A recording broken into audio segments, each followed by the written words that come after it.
What's up, everyone? Adel here with Traders Brawl in collaboration with Web3 TV. Welcome back to another episode of the Traders Brawl podcast. We are a podcast service involving entrepreneurs, a voice for entrepreneurs and visionaries in the blockchain Web3 space. And today I have a special guest with me, Angus John MacCormick, who is an advisor at Recyclium. Today we're going to be talking about using blockchain technology for recycling activities. So, John, over to you. Please introduce yourself. Adel, it's a pleasure to be here with you on Web3 TV this afternoon from Dubai to the rest of the world. You know, it's a big subject, so I've always been passionate about the environment. I think we're all conscious and always aware about the environment round about us. And now with the advent of technology and the third evolution of what's happening with Web3, you know, how do we make it tangible to people and to governments and to companies? And Right. how do we try and tackle this problem? Been lots discussed on this over the last few years here in the UAE and in Dubai, but from my side, you know, there's a unique moment in time with the new advent of blockchain technology to tackle some of that better than has perhaps been done in the past.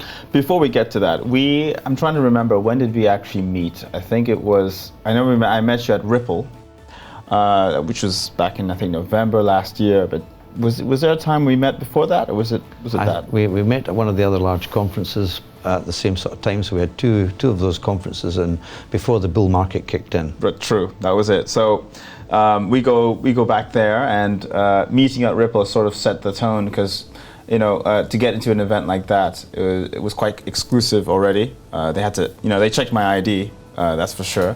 So that already sets the tone of the kind of caliber of people we bring onto the show. So with that said, now on to the topic of recycling with blockchain. You're an advisor for a company called Recyclium.io. Could you give a little brief about what Recyclium does?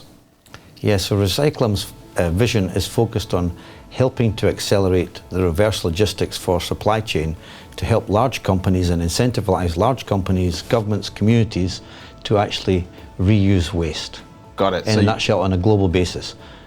Got it. So you're in the waste management space within that. So how could you elaborate on the company's mission, on how it uses blockchain now to achieve this? Yeah, absolutely. So a lot of the large companies around the world are now, they work within a regulatory framework where they have to show that they're being responsible with their supply chain. For example, with the packaging that we all touch every day and everything that we consume. And whether you're in the B2B market or on consumer side, the increasing amount of waste is there, and it's having a global impact on the environment that we enjoy every day as we work, learn and play, but also on energy and things like that. So the purpose of Recyclium with its blockchain solution is to use blockchain and the distributed ledger with immutable data to try and build a community effect to incentivize people to collect the waste and recycle it. The focus of the company and the challenge that we've taken on is to work with some of the largest companies in the world, the biggest companies, the enterprise companies, who are actually large contributors to the waste, but actually who now have incentives from government policy to recycle things.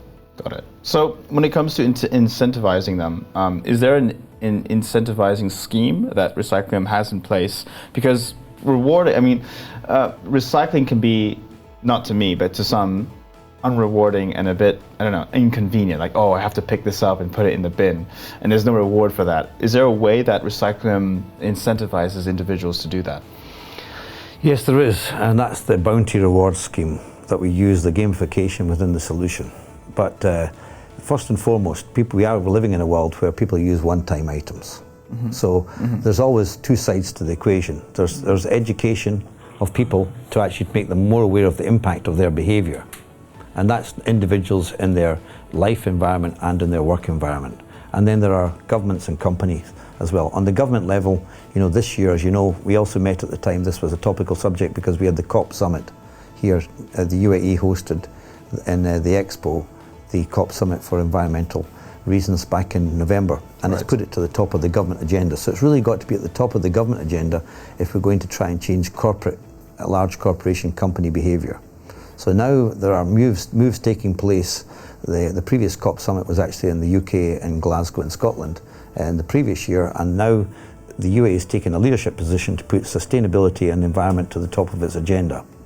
So our system and our solution is trying to bridge the wall between government and policymakers, together with large companies, from large to small companies, down to consumer and consumer behaviour, by implementing a bounty reward scheme on the blockchain, which actually incentivizes people to return the waste in an easy way that they can benefit from that. Yeah, so it's a subject I'm very passionate about. Right. Ever since I was a kid, and it's become a bigger and bigger problem.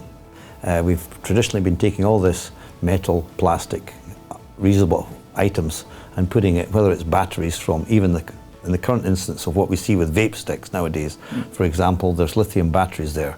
And those lithium batteries just get put in the waste. And actually, if these batteries find themselves into the ocean or into waste, they're actually potentially dangerous in the future, as well as the fact that we're not actually recycling the commodity at the end of the day. So we're trying to, we've got a solution which helps people to actually incentivize people to actually get a reward scheme for returning the item.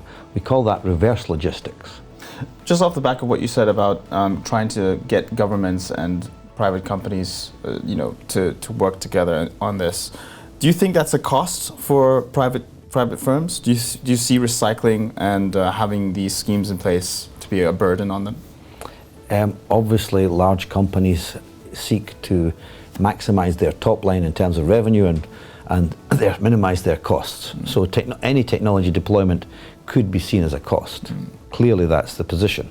So the return on investment here for them is they actually can benefit from their perhaps global footprint in terms of supply chain for the materials they need. And if they reuse that, then there can be a financial benefit for them. That's from the government side of things. Increasingly, governments are now putting in new legislation to incentivize people through taxation. So there'll be punitive taxes on people. For example, it's already quite advanced in Europe with EPR, which is the new taxation regime that's coming in the EU, to incentivize companies to make sure they actually do reuse the waste. Because now anything they do expend on packaging, they're going to have to account for that on their balance sheet. Brilliant. I'm going to ask you a funny question. You ready? Yeah. Do you drive a Tesla? No. Why not? I just never got to that point yet. No worries at all. Well, do you see Tesla as one of the progressive, forward-moving cars that are good for the environment? Anything we drive in the world consumes energy. And it's just a matter of whether you're going to take it from the power grid and batteries and put it in your car, or whether you're going to take it from hydrocarbons, oil and gas and put it in your car. Everything requires fuel. Everything requires energy to move. Our whole lives are about that. So obviously environmental moves around what's happening with electric vehicles. And for example, here in Dubai's got an incredible ambition to make 25% of all drives by 2027 to be autonomous drives. So efficiency, effectiveness of transport getting around. My life tells me that people will use things based on convenience. Specifically about your question about electric vehicles or brands. Right. No, I mean it's really pushing the envelope of the technology boundaries, and potentially could be argued to be much more environmentally convenient to plug your car into the grid and not emit exhaust fumes into the atmosphere. Right. But at the end of the day, if you're plugging it into the grid, that electricity is also going to come from somewhere, like a power station. Correct, yes. Whether it's a nuclear power station, or whether it's a coal-fired, or whether it's an oil and gas power station, or a solar farm, energy it's all about making sure the world is in harmony when it comes to the use of energy. Right. And I'm sure that most people watching this podcast are aware of that.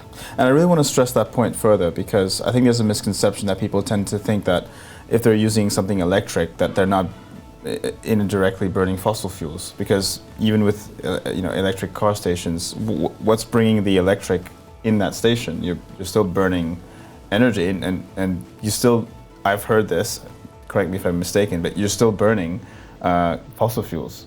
Is that correct? Potentially, yes. You could be taking electricity from a solar farm or wind farm. You could be taking it from tidal ocean currents, or you could be taking it from nuclear energy, or you could be taking it from all sorts of things. At the end of the day, it's net energy in, energy out. Right. And that energy in electric cars has to be stored in batteries, just like it does in vape sticks. Right. It has to be sold in your mobile phone. It has to be sold. The amount of electronic waste that we produce nowadays is colossal, and all that the batteries for the use consume resources, and also the metals and everything else. It's all typically they're used one time. There is a huge movement, as people I'm sure watching this podcast are aware around the world, to try and make sure those things are recycled and reused. Right. But most of the waste traditionally for the past 10, 20 years has gone straight into landfill, or it's been incinerated. And incineration can also generate energy as well, but it's not necessarily the most environmentally friendly way of doing that, because and even with low CO2 emissions, all the waste ends up getting to the atmosphere or coming back down to Earth. So if we want to make a small difference in what we do, energy is energy at the end of the day.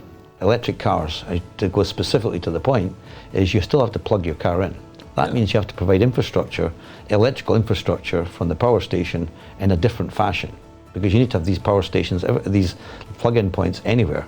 Instead of going to the gas station to fill up, you still got to find someone to plug in your car. And you know, lots of countries have got a lot to do to provide that infrastructure to allow you to plug in your car. Here we turn up at the gas station and just fill the car up. But the UAE is doing a lot to actually make sure that the electrical vehicles can be supported. And behind all that, with electric vehicles, there's lots of safety things that you've got to think about as well, because it's a newer industry.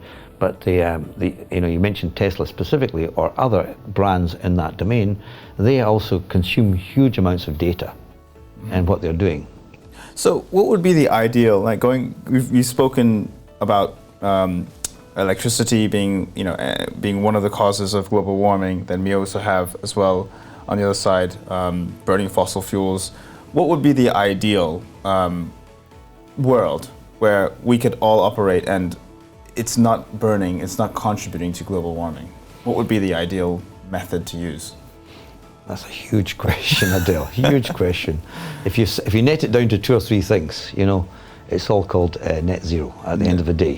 What you consume must be put back somehow. Either it's into where do we generate our oxygen from, our clean environment? We generate it from the oceans of the world, and we generate it from the agriculture of the world. That's what generates oxygen at the end of the day. Oxygen is up there with everything that we need to consume, and the more energy we consume, we tend to burn that and emit more carbon dioxide and other gases like methane, for example, which go into the atmosphere, which cause a warming effect in the atmosphere. So the net balance of getting those 2 things right is a very complex equation.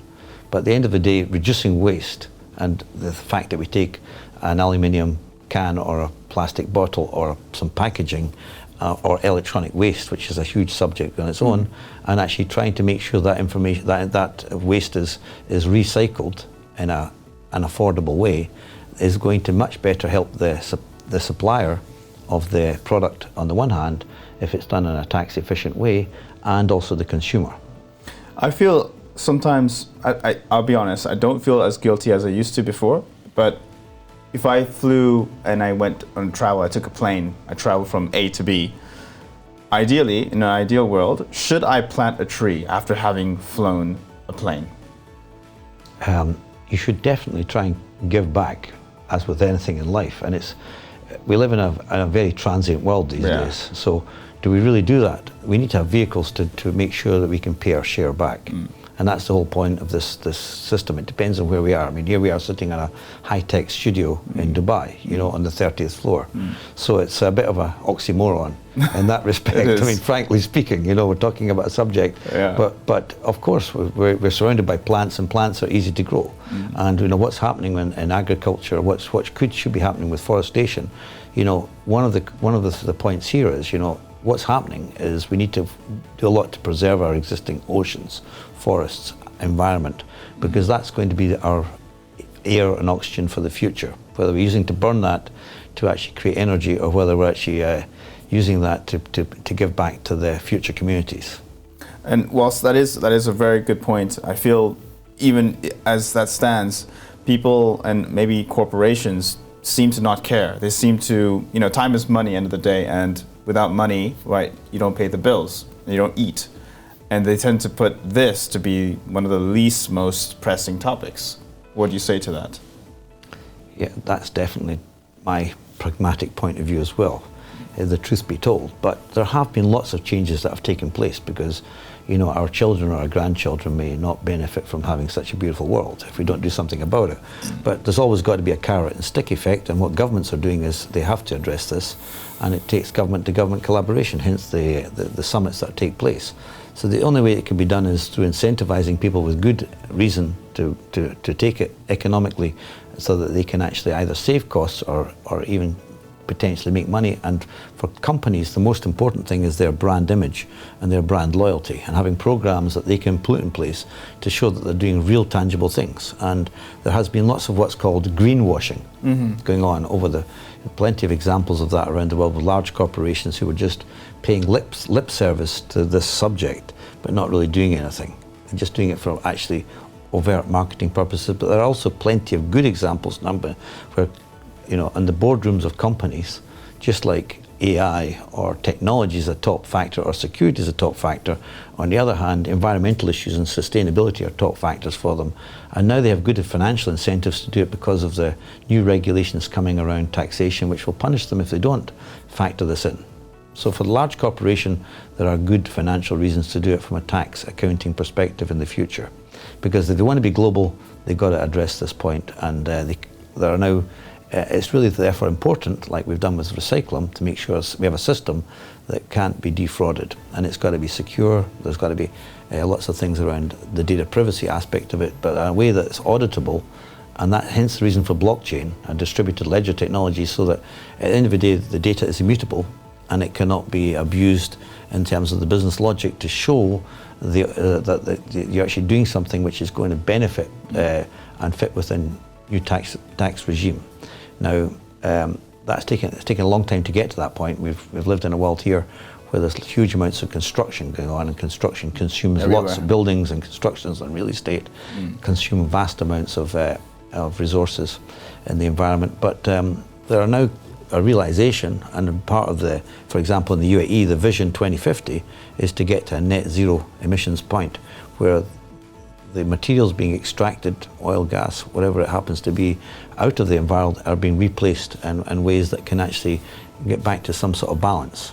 Whether it can be achieved or not is yet to be seen, frankly speaking. Yes. I have some degree of skepticism on my mind about that, but that doesn't mean we shouldn't try. Right.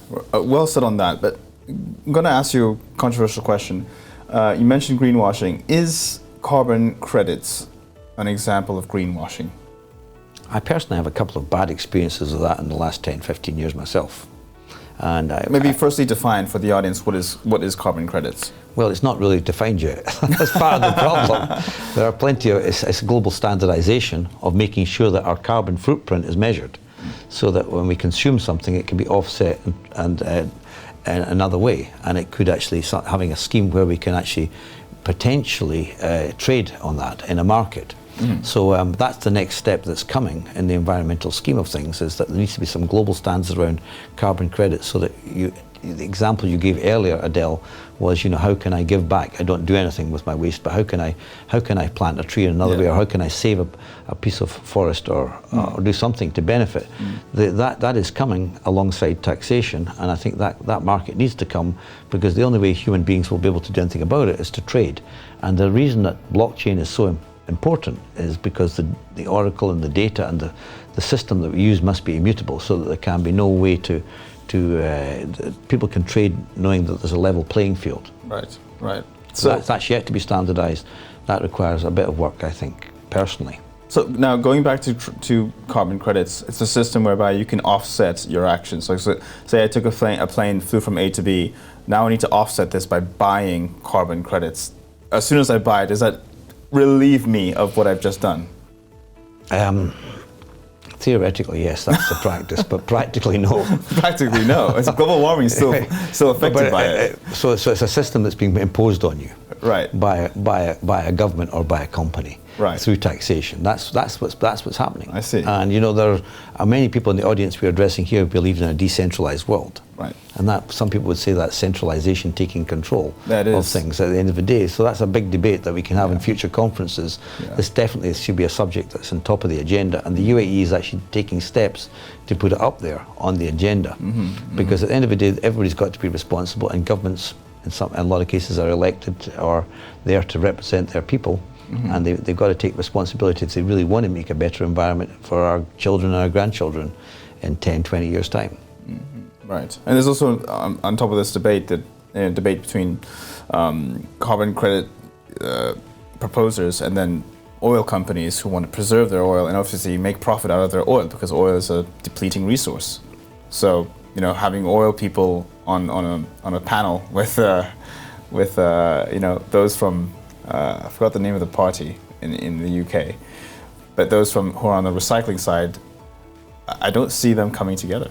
Just don't see it. Well, that's always the big debate in this subject for the audience we have here. The Green Party. That's it. The Green Party. The bottom line at the end of the day is whether you're an oil company or a bank or a large, we all consume the goods. We're consuming banking. We're consuming oil. We're consuming packaging. We're buying goods. Going back to that, we're talking obviously strategically, bringing it down to the present example of taking a flight and paying for your carbon credit that you've just highlighted just now. Yeah. There has to be some immediate behaviours are often driven just by impulse on the spot. You choose to go and do something, so there must be a mechanism of somehow to have a feedback loop to make sure you pay back. If you don't do that, then there's going to be an imbalance in the equation. You're taking something out and you're not putting it back. Agreed. And the question now becomes, how do I do it back? How do I just plant a tree conveniently? I could donate my money, but do I know full well that this company is going to do what they say they're going to do? And that's where the blockchain hopefully comes in and solves that, because obviously the blockchain should update me with what they're doing live or immediately after. And that's I hope that does solve that, so that I have full confidence in buying carbon credits, so that my money goes to the right places. It's going to plant a tree, or it's going to the forest, or it's going to save the oceans. So Adel, your audience here today, you're opening up a huge new subject area.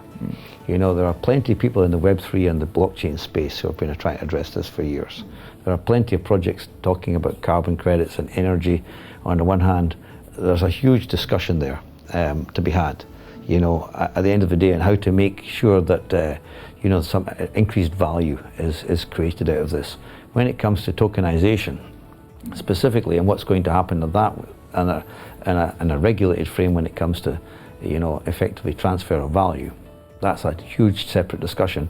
Within Recyclium, what we're focused on is the actual supply chain of reverse logistics, of making sure those commodities that are used for distributing the packaging and products, there's a benefit to people coming back. There's a benefit for the corporation that makes those items and ships them around the world, and to get their materials back in a way that's effective for them to reuse the materials. That's the whole purpose of the vision of recycling. It's a small part of the bigger equation you're highlighting.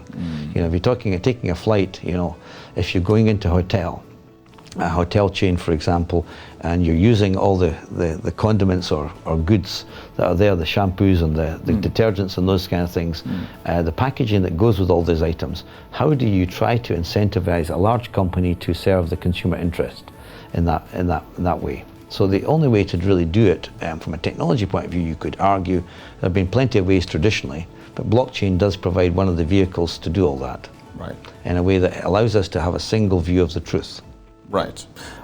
I feel the ideal world I would see is any packaging that we see in terms of shampoos, soaps, anything should be in glass form so that they can be reused.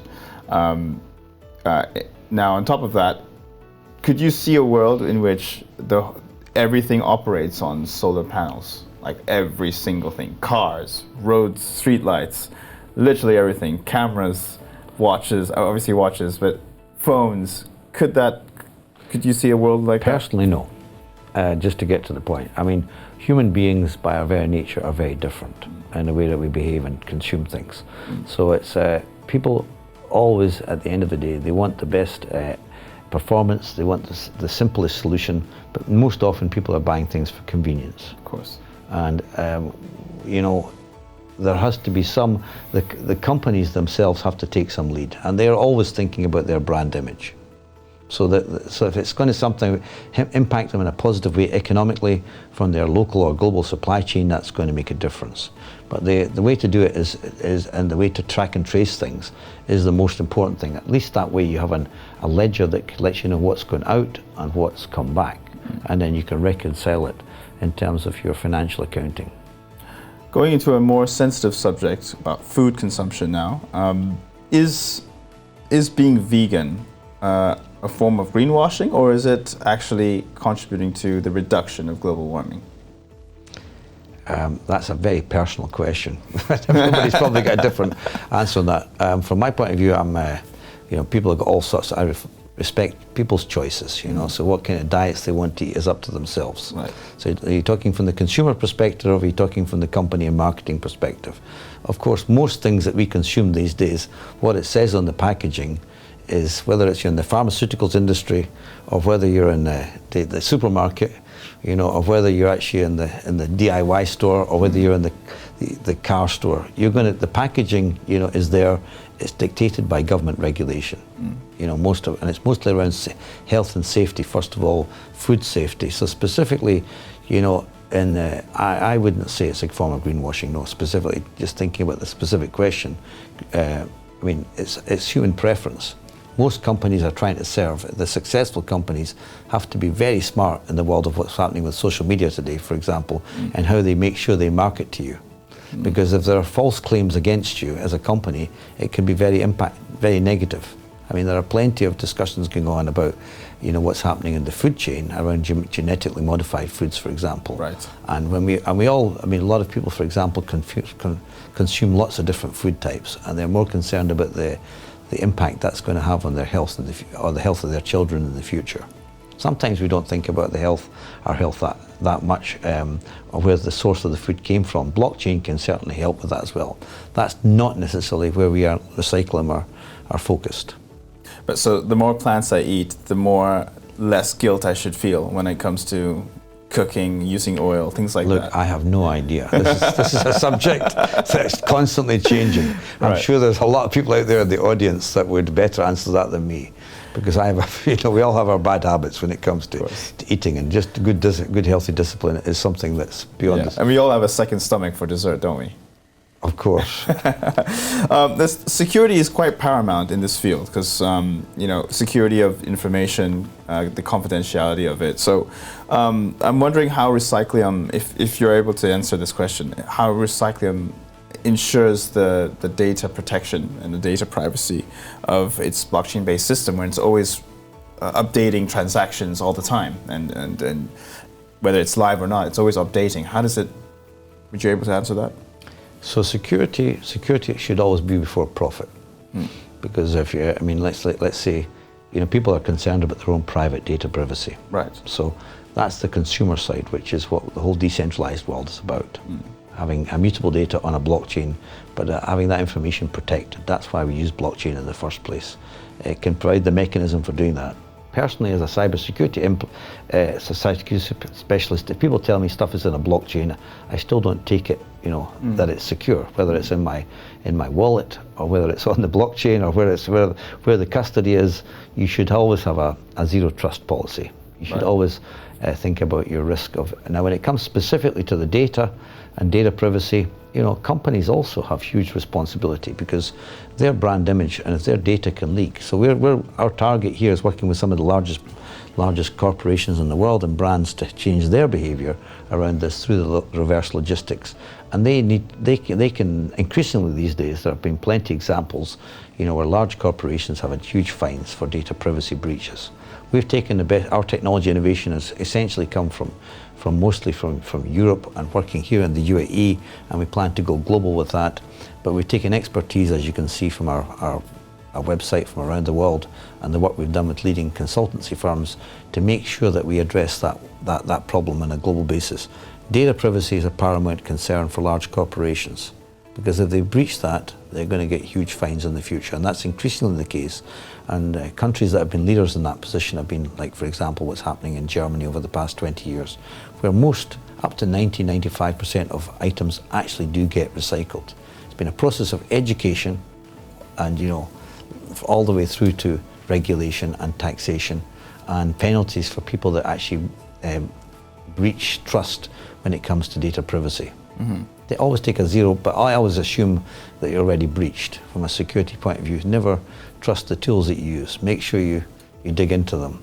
And these days we're in the world of artificial intelligence and what's happening with AI and generative AI and sentient computing in the next few years, and what's going to happen in that space is certainly going to make sure that security is challenged like it's never been challenged before.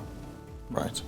Going back to Recyclium's vision of zero waste, how well is Recyclium on track to achieving that? And how do you think it's going to revolutionize the global recycling landscape? Well, we're a system that we're, as I said already, working with governments and large corporations around the world to give the confidence to them that they've got a system that they can use that's blockchain, and we're at the right, a lot of it's about being in the right time, the right timing in life. And we think that we'll work at the right timing, timing, as I said already, whether it's regulation and compliance with governments and what they're doing, and the right incentives for them to change their behaviour, to help their, as you said, their short-term balance sheet profit requirements. So I think we're absolutely in the right place at the right time to do this, and we've got incredible interest and traction, not least because of the leadership that countries like the UAE have taken to put it to the top of their agenda. Just as one example, the UAE has grown incredibly fast since I've been here over the past 25 years. Right. What it's done, what we've built, and giving a smart city in Dubai and a safe environment for us all to live in. And now increasingly we are concerned about environmental impacts of our quality of water, quality of air, and those types of factors. So I do think it's actually, we have an opportunity as a company, like lots of other companies, to make a big impact. And what's more important is the education and the ecosystem that you operate within. So we've chosen to take on one of the biggest challenges, which is to try and address this with the largest companies in the world. And that requires government company approach. So it's a B to G to B to C approach, rather than just being a straight consumer approach. But the benefit for these brands is that they can build customer loyalty, and it helps their marketing at the end of the day to show that what they're doing is actually going to have a tangible bottom line impact. Interesting. What advice would you give to individuals who could, who want to make a difference, who want to build a sustainable future through recycling habits? Wow, another huge question, Adel. What advice to individuals? Yeah. Just think about what you throw in the trash every day. And if you want to make it, everybody's got their own their own set of values. Think about the impact it's going to have if you take a small action to do something different. Especially, it's always interesting to see what happens in education with young children when they actually start and understanding the impact of what's happening in the oceans or what's happening in our environments. That's my own personal point of view. But a lot of people obviously, frankly, don't care. But there are plenty of people out there who can build viable, profitable businesses around this for waste collection and recycling. You see like that you've never seen before. Before it was always a government responsibility, now it's increasingly a private enterprise responsibility. Something you said earlier on was, you said personally, you said everything should be in glass, not in plastic. That was something you said as an example, but that, from my mind, is probably not a reality. Single-use plastics are here to stay, hopefully here to stay less. But we have to give an incentive for people, a bounty, a reward scheme, some incentive for people to actually, if they exhibit the right people, to get the benefits and rewards. But that's only going to impact some people over time, frankly speaking. The other thing is that single-use plastics are much cheaper to manufacture than glass, and obviously glass has the risk of breaking when being transported. Yeah, convenience. So, convenience, absolutely. Convenience, and that tends to be human nature. We strive for convenience, like you said about, we want flashy things. We like flashy things. Flashy things don't tend to come in solar panels, coming from solar panels as a source of energy. They come in batteries and fancy batteries, there are consequences with how to recycle them. Yeah, well, look at our studio here today, mate. This is a state-of-the-art studio. We're all wearing the best brands. We're all thinking about our clothing, our apparel, our items that we've got, our electronics and everything else round about us. So all we're doing is consuming. As human beings, it's our very nature to consume everything around about us. And what we have, a lot of people are driven by brands and large behaviour. You know, it never ceases to amaze me how, you know, and that's important for the Web3 world. We're all concerned always, constantly about what we're doing to brand our project. You know, think about that. At the end of the day, we're going to have our blockchain, we're going to have our website, we're going to have our community, we're going to have our social media. All these things consume energy as well. So, you know, energy, they result in waste. So specifically to what you said there, you know, I think what we're trying to do is help these large companies make it a tangible benefit for them to think differently. You're going to want your packaging not to break.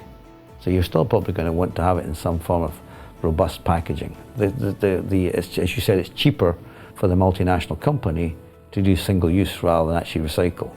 We have to break that equation somehow. And that equation is being assisted by what's happening with regulatory changes.